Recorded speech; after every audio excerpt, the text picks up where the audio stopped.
Hi, I'm international publicist Michelle Tennant Nicholson. I'm also the precinct leader, the vice chair in Henderson County's East Flat Rock precinct. And I am delighted to introduce you to Erik Weber. Say hi, Erik. Hey everybody, how we doing today? So I want you also, if you guys are listening to this interview with Erik, you can also find him on Facebook. Erik Weber for Fletcher Town Council is what you want to put in this little thing right here, okay? And then you can find out all of his information. That's where he's directing people right now. You can also email him here, erikweb09@gmail.com. But let's go ahead and give people some information about who you are and why you're running. So I think the biggest question, Erik, is, why do you want to be on town council? Well, first off, thanks for taking the time to do this with me You're today. welcome. Yeah, it's going to be fun. This is something that I've wanted to do for probably about 2 decades. I moved here in 2009 from Pennsylvania, and since I don't know early 2000s, I really felt engaged in the local community that I grew up in Pennsylvania. And then upon moving to Fletcher, I felt the same kind of community sense and feel here in town, and I really just wanted to be here and kind of bring the community together. And I think that local government is the heart of kind of politics, and we can really make changes pretty dynamically, and with hard work and hands-on approach, we can get things done and create a better place for us and for our future generations to live. So that's kind of my main reason for wanting to run for town council. And this opportunity for me kind of brought itself up. I live in a neighborhood where the longtime town councilman Eddie Henderson is retiring after this year. And it kind of was fortuitous with my timing. I recently came out of owning a local business right before COVID happened. What kind of business was it? I was a co-founder of Blue Ghost Brewing Company, which is Oh, still I've been operating. there. Yeah. I'm a beer maker, I guess, at heart. Me and my partner at the time, Zach Horn, co-founded that. And, the idea was to create an environment or a gathering spot where the way that I always worded it, where your neighbors became your friends. And it truly happened. I mean, people that lived down the street from each other would come and meet and didn't know each other at all. And now they're, hanging out on the weekends and helping each other and bartering services. And it really kind of struck true to me and made me want to kind of do this in a bigger sense. So backtracking, I stepped back from there in 2019. And I currently work in public health and environmental health, to be specific. I have two young kids that are now, 8 and 10 years old, and they kind of encouraged me to go ahead and do this. And Oh, I'm they just did. Did you have a conversation with them about like running? absolutely. What? Yeah, I Give us a mean, little glimpse about what that conversation was like. well, it was kind of interesting. I mean, their lives have been, upside down for the past 2 years with schooling and just changes with them. And they've just, kids are resilient. And I think what the biggest thing that's come out of COVID and this pandemic is just how resilient and strong our younger generations are. And it amazes me every day. And I just asked them, I said, so what do you think about me doing this? And their questions were, well, are you going to run the town? Are you going to do this? I said, no. I said, we're just going to be a representative for the people that live in our neighborhoods and try to make this a better place for you and a place that you want to raise your family, and they were really excited and on board, and they want to help me walk the neighborhoods and meet people. And, we go for nightly walks anyways. So now we're just knocking on some doors and meeting more people and introducing ourselves and telling them our story. So it's fun. That's really great, Erik. Yeah. So really, you're going to be, this video will be shown to other precinct leaders like myself. And so how can we help you best, you think? Yeah, I think just spreading the word. I mean, unfortunately, these local elections, it's an off year, so we don't get great turnout. So I think the biggest thing that I'm promoting is whether you're voting for me or anyone else, this is the opportunity to get your voice heard. So really just pushing turnout. And that's kind of what I'm hoping for, is to see, I think in the last off-year election, there was only maybe 800 people voted in Fletcher, and that's out of 8,000 residents, and it's not a great turnout, and we everybody deserves to hear that, have their voice heard, and what they want represented. So I think just pushing turnout is what I would say. Well, I have a soft spot for Fletcher. Before the pandemic, I taught spinning in Fletcher for 10 years. Okay. Where at? The Layla Patterson Fitness Center, right over there in Howard Gap. Cool. And the pandemic has hit everybody hard. What do you think is the biggest, the top issues facing Fletcher that you're really wanting to take leadership on? Yeah, I mean, since I've lived here, which is nearly 12 to 13 years now, we've talked about a new library. I mean, that our library is outdated. It gets the most use out of any local library around here, and unfortunately, Fletcher's kind of on the county line, and I think we're kind of left out a little bit in conversations with county commissioners, and I think that relationships may have gone a little bit sour in the past, and I think rebuilding these relationships with county commissioners in Buncombe and Henderson County, and creating conversations as how we can work together. I think the biggest thing that we saw is that, especially with this flooding last week, things don't stop at county lines or municipal lines. It extends past there, and we need to have open conversations and realize that people are coming from all over to visit these places, and we need to create space and environment and have conversations and open dialogues with everyone, and make it a better all-around community in Western North Carolina. So I think the library is one. The Heart of Fletcher project is huge. I think that's really starting to gain some traction. So repeat that again. What's the second one? The Heart of Fletcher. So it's a development right in where Fletcher Town Hall has been built. And they've done some of the updates to the sidewalks and the clock tower and everything. There's been talks of that for years, and we've been working with developers.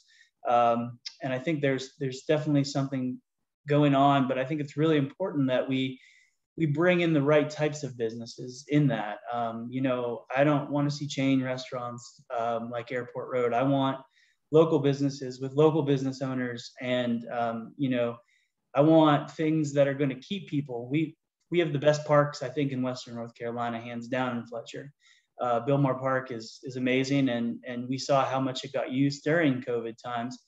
But I think people left after they went to the park. They would go to Airport Road in Arden and spend their dollars there. Whereas if we can create spaces and shops and things in an area that really has the infrastructure in place for a setting like that, we can keep them here all day. We can have, they can come and have breakfast and go to the park for a baseball game, have lunch, do some shopping, and then have dinner and go see a music venue at night. That is what I think the key to keeping to the growth in Fletcher.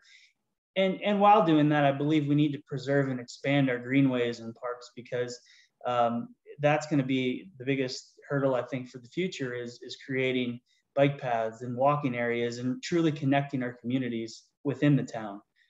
Those are kind of my main stances. I also believe that we need to have a more transparent and accessible government. I believe that, we can easily stream or record town council meetings and make those available for people if they couldn't come visit, they could at least see. And I know that I was one local citizen that wanted to attend, but at the time I had, a 2-year-old and a newborn, and it's just not feasible. But well, let me just stop you there. And everybody watching this, especially from Henderson County, will know that my commitment is making things accessible for those of us who are still working. You and I are not retired. We're, you're a little more in the prime of your life than I am. But I wouldn't say that. Well, I don't know. I'm 52, so I think that I'm a little older, right? But the point is, Erik, is that I think, and this is just a little not to get on my pedestal at all, but making meetings available to those.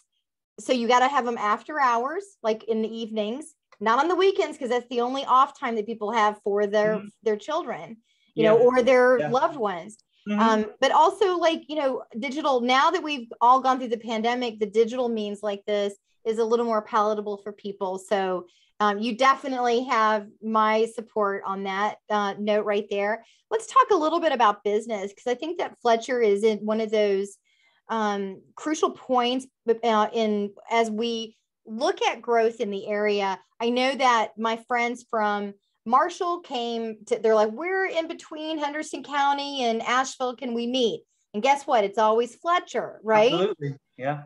So you're right. We go recreate. We love the Fletcher Park, right? But then boom, people leave. So what about business, having been, having the brewery and so forth, what do you see needs to happen with the council to really, really support entrepreneurs? Yeah, I think accessibility to, I know that when we were opening Blue Ghost, it was difficult to find out what needed to be done. So I think making that clear on means like, their internet and stuff, and getting a hold of people. I mean, Fletcher it's a small government. And if somebody's not there, it's really hard to get answers. And sometimes entrepreneurs like myself, when I was, like, we needed things to happen now. It was now or never type stuff. And I think we can create, utilize some of the existing spaces and put some tax dollars into helping small businesses get their feet started, creating grant programs, perhaps. Things of that nature would be what I would suggest that we do. And really just trying to create kind of connecting areas. Like you said, you're at Fletcher Park, and yes, we have some breweries and we have some restaurants, but we really need things that are going to entertain kids. We need things like a splash pad, or things that you can break up your day with, like aquariums, or a new library would fall into that. The Greenville system, or the Greenville library system, has some amazing places, and I've spent a lot of time down there with my children. So really just creating a variety of things that can appeal to the entire family, because I know right now that it is impossible to make my two children agree on what they want to do in a day. And so we need options, honestly, and that's huge. So go ahead. Well, I was just going to say, just being mindful of time, I want you to also work in, like, as you're talking about your kids, what do you think the top issues are facing families? So we got entrepreneurs, but also what about families? Yeah, families, housing definitely is an issue. So the cost of living is anywhere in Western North Carolina is high right now. So we're not, unique to this issue in Fletcher. We need to create more affordable housing. And I think the businesses that we bring in need to support living wages, I think, is what I'm going to make a big push for. I know right now that it costs, $1,000, $1,200. And if you're on a single income, it's impossible to buy a new home in this town. I also think that while we are looking, I'm sorry, what costs $1,000? What were you saying? Oh, mortgages, like mortgages. Sure. You can't find a house for less than $1,000 a month, and renting, anything 3-bedroom or more is $1,600. That's not okay.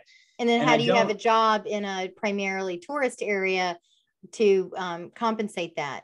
Gotcha. Exactly. Mm-hmm. And I will say also, I think that, education is huge for kids. And in this town, the amount of growth that we're seeing, we need to adequately support our schooling system. So I think in North Carolina in general, we need to increase teacher salaries and help retain some of these quality teachers. But also, I think school expansion is going to be a big question coming up in the future, because we are packed. I'm the secretary of the Fernleaf Charter School Board of Directors, and that's a great addition to Fletcher, which is right across from Fletcher Park. But even with that school there, Glen Marlowe, Fletcher Elementary, like, we're busting at the seams with classrooms being full, and I can only see it getting worse. So we need to really have those conversations before we start approving housing developments and things like that in our area, as to how we're going to deal with the number of children and students in schools. And do you want to say anything about why we should vote for you versus other candidates? Yeah, I think Honestly, the biggest thing that I'm pushing is that I want to hear your voice. I want to hear your stories. I want to hear your opinions. I am not running as a politician. I am running as your neighbor. Nice. I That's like that. I mean, it's true. I truly feel that, we should be open to having dialogues, and we're not going to agree on everything. But we need to be able to have those conversations and truly take our local government back to, back many, many decades to where politicians and people can disagree and still be friends. And that's really important to me. So Me I too. can promise you that I will answer your calls and return your emails and be accessible 100% of the time. I was definitely used to it after starting a business where the clock didn't stop. And, I was up all night doing things, and that was really fun and important. And I just truly just want to make Fletcher the best community that I can. That's really great, Erik. I really appreciate it. Do you want to talk about any of the hot button stuff like guns or God or healthcare or any other of the hot button issues before we close? No, I really don't think that, in a local municipal race, those are not the issues that I'm interested in getting involved in. Obviously, those questions come up when I'm out knocking on doors, and the biggest answer I ask, the way I answer it is, if that ever comes up in Fletcher, then we'll have that discussion then. And I want to hear both sides of the story and listen to both parts and make an educated, informed decision. But I think the issues that we face are more along the lines of parks and creating local businesses that that can support the people and keep the people in Fletcher and keep dollars in Fletcher. So yeah, and I just have a personal question for you. Yeah. When you chose like how to like affiliate yourself with what party, how did you make that choice for yourself? I'm just curious. Yeah, I mean, I've been a pretty lifelong registered Democrat, but I definitely don't consider myself like one way or the other. I mean, I've always voted, for the best candidate that I thought possible. I think though that my social issues that I have, or beliefs that I have, are kind of where I align more with the Democratic Party, and I don't see how we can have arguments about certain things such as gay marriage and things like that. I mean, I have a gay brother that's gay, and he has been through a lot of issues with that and just being harassed, and it's hard, and it's hard for me to understand how people can even question that. So I think those are the types of issues that make me lean more towards the Democratic side for sure. Yeah, because just getting to meet you just a little bit, you're definitely middle of the road, like about, and you're just an all around, you are like a neighbor, right? You're like, you're a lot like my Republican neighbor, right? Like he's a good guy and he'll come over and help you. I really wish you luck, Erik, Thank you. In Fletcher. And I know that you're among friends when you're with the Democratic Party, but I'm sure that because this will be on the internet, that we'll trip across a few other people. And I think that your desire to serve and to lead the community, that I can really hear in your passionate voice, and really a lot of the things that you said reflect my own beliefs about community leadership and just being a neighbor, and then listening to all sides before you actually make a choice. And so I definitely wish you luck. And is that the only way that you want us to reach you? I put the Facebook page in the chat for people, but also just one last time, you can see him on Facebook, Erik Weber for Fletcher Town Council right here. Anything else you want to say? Yeah, I mean, just, send me an email, give me a call, send me a text. Honestly, one of the biggest questions was, why aren't you taking campaign donations? And honestly, I really don't feel like I can take people's money right now in a time that, I'd rather you spend the money on local businesses and school supplies, because I know that that's an issue for me. And also, I haven't done anything for anybody yet. So when that starts happening, then maybe we can talk campaign donations. But I just really want to hear from people, and that is honestly what I've realized about myself is that What do you mean you haven't done anything for anybody yet? What does that mean? Well, I mean, maybe I gave some people some beer once in a while, but you know,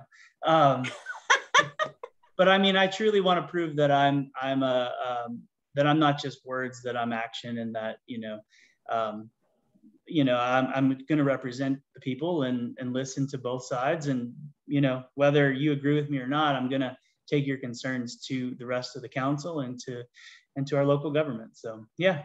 Well, as a publicist, I just want to say to everybody who's out there, if you want to help Erik out, one of the best ways that you can help him out, at the very least, is to select this liked button right here, so that when people do visit this page here on Facebook, they can see that there's people following this. And then interact with his page. That's going to be very helpful, and share it. So if every single person who is watching this video shares the Facebook page and this video, that will help you a lot. And so everything helps. Honestly, I'm new to this thing, so like I said, I'm just a neighbor, so I don't know anything about publicists or interviews or anything. Well, I've really enjoyed getting to know you, and I've definitely been at your brewery in the past, obviously. And so I'm excited to actually tell my husband that we talked today, because he was pretty stoked about your brewery. So nice. The pandemic has like thrown us all for a loop. Well, I'm not there anymore. I did I fully stepped down, but it's still a great place, and it's a community gathering spot in town that really has done amazing things and helped a lot of organizations. So, and I'd like to encourage my precinct co-leaders to also just spread the word and have people reach out to you to understand, especially those in and around Fletcher. So thanks so much, Erik. I really appreciate meeting you today. I appreciate you, and I have a great day. You too. Bye-bye. Bye.